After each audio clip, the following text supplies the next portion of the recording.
Hello students, मैं हूं Jay Verma and welcome to science study. आज हम एक ऐसी दुनिया में झांकने वाले हैं जो हर वक्त हर पल हमारे आसपास है, पर हमें दिखती नहीं। तो चलिए सबसे बड़े सवाल से शुरू करते हैं। कभी सोचा है हम, आप, मैं, ये पेड़ पौधे आखिर बने किस चीज से हैं? What are we really made of? Let's find out.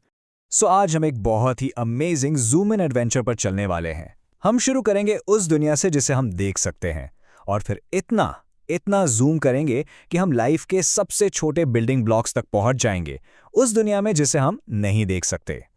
ये रहा हमारा आज का रोड मैप। सबसे पहले हम समझेंगे लाइफ्स अमेजिंग ब्लूप्रिंट। फिर हम देखेंगे कि एक सेल से आप तक का सफर कैसा होता है।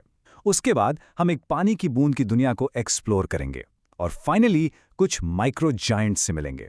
रेडी? Let's go. ओके, तो सेक्शन 1, लाइफ्स अमेजिंग ब्लूप्रिंट। सोचने वाली बात है, राइट?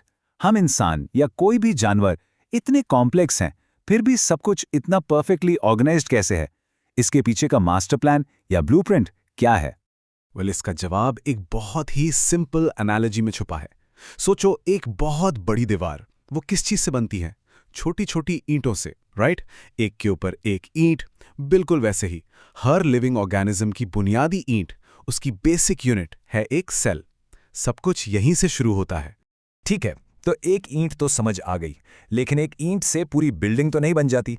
तो फिर ये लाखों, करोड़ों, अरबों सेल्यूलर ब्रिक्स जुड़कर एक पूरा ऑर्गेनिज्म जैसे आप या मैं कैसे बनते हैं, यही हम देखेंगे अपने सेक्शन 2 में, फ्रॉम सेल टू यू। देखिए, ये सब कुछ अचानक से नहीं हो जाता। लाइफ में ना एक बहुत ही खूबसूरत सिस्टम है, एक लेवल ऑफ ऑर्गेनाइजेशन। ये प्रोसेस इतना सिस्टमैटिक है, और हाँ, ये आपके एग्जाम्स के लिए भी बहुत इंपॉर्टेंट है। चलिए इसको आसान भाषा में तोड़ते हैं। तो इसे कहते हैं द चेन ऑफ लाइफ। सबसे पहले आते हैं सेल्स, हमारे बेसिक बिल्डिंग ब्लॉक्स। जब बहुत सारे एक जैसे सेल्स एक टीम बनाते हैं तो वो कहलाता है टिश्यू। फिर अलग अलग टिश्यूज मिलकर एक खास काम करते हैं, जैसे हमारा स्टमक जो एक ऑर्गन है। फिर जब बहुत सारे ऑर्गन्स एक साथ मिलकर काम करते हैं, जैसे पूरा डाइजेस्टिव सिस्टम, तो वो बन जाता है एक ऑर्गन सिस्टम। और जब ये सारे सिस्टम्स एक साथ मिलजुल कर काम करते हैं, तब बनता है एक कंप्लीट ऑर्गेनिज्म, यानी आप। और क्योंकि हम जैसे लिविंग बीइंग्स इतने सारे यानी मल्टी सेल से बने हैं, इसलिए हमें एक साइंटिफिक नाम दिया गया है, multi cellular organisms.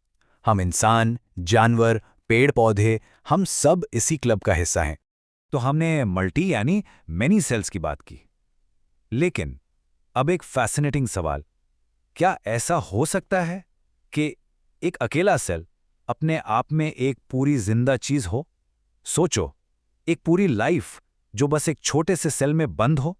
Is it even possible? और इसका जवाब है 100% यस।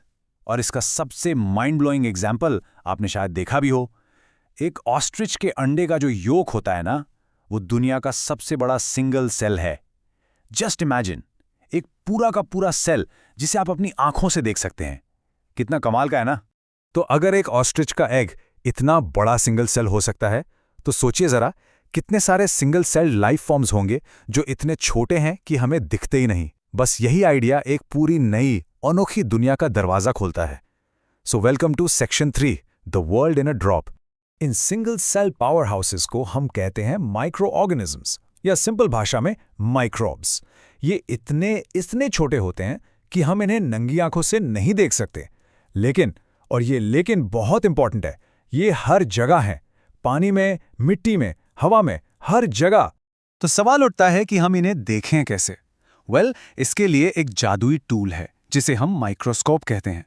साइंटिस्ट क्या करते हैं, वो बस किसी तालाब के पानी की एक बूंद लेते हैं, उसे स्लाइड पर रखते हैं, और फिर जैसे ही वो माइक्रोस्कोप से देखते हैं, एक पूरी छुपी हुई दुनिया सामने आ जाती है। और जब आप उस माइक्रोस्कोप से देखते हैं तो आपको एक छुपा हुआ खजाना मिलता है। पानी की एक बूंद जो बिल्कुल खाली लगती है, वो असल में लाइफ से भरी हुई होती है।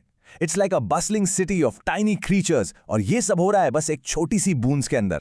तो आखिर इस पानी की बूंद में रहता कौन है? ये छोटे छोटे जीव हैं कौन? टाइम आ गया है इनसे मिलने का। Welcome to our final section, section 4, meet the micro giants. तो इस पॉन्ड वाटर में आपको कुछ सेलिब्रिटी जरूर मिलेंगे। चलिए 3 मेन प्लेयर से मिलते हैं। सबसे पहले हैं द शेप शिफ्टर, अमीबा। फिर है द स्पीडी, पैरामीशियम। और आखिर में द प्लांट लाइक अल्जे। अमीबा और पैरामीशियम में ना जमीन आसमान का फर्क है। अमीबा तो एक मास्टर ऑफ डिस्गाइज है। इसका कोई फिक्स्ड शेप नहीं होता, ये बस अपनी शेप बदल बदल कर आगे बढ़ता रहता है, एक रियल शेप शिफ्टर। लेकिन पैरामीशियम बिल्कुल अलग है। उसकी एक डिफाइंड चप्पल जैसी शेप है और उसके पास छोटे छोटे बालों जैसे स्ट्रक्चर्स होते हैं जिनकी मदद से वो पानी में तेजी से तैरता है। तो चलिए एक क्विक रिकैप करते हैं। इस पूरे एडवेंचर के की टेकअवेज क्या हैं? नंबर 1, लाइफ बहुत ऑर्गेनाइज्ड है, एक सेल से लेकर पूरे ऑर्गेनिज्म तक। नंबर 2, हम जैसे जीव जिनके पास बहुत सारे सेल्स हैं वो हैं मल्टी सेल्यूलर। नंबर 3, जिन जीवों के पास सिर्फ एक सेल है जैसे माइक्रोब्स वो है unicellular. And number 4, amoeba, paramecium और एल्गे ये इस माइक्रोस्कोपिक वर्ल्ड के स्टार प्लेयर्स हैं। इन्हें जरूर याद रखिएगा।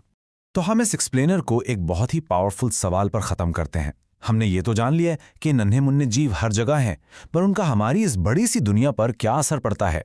How does this vast invisible world shape our visible one? इसके बारे में जरूर सोचना। अगर आपको इस इनविजिबल वर्ल्ड की सैर पसंद आई और आप ऐसे ही कॉम्प्लेक्स टॉपिक्स को सिंपल तरीके से समझना चाहते हैं तो इस वीडियो को लाइक और अपने दोस्तों के साथ शेयर जरूर करें। ऐसे ही और मजेदार एक्सप्लेनर्स के लिए साइंस स्टडी को सब्सक्राइब करना मत भूलिएगा। अगली बार तक keep asking questions and keep exploring.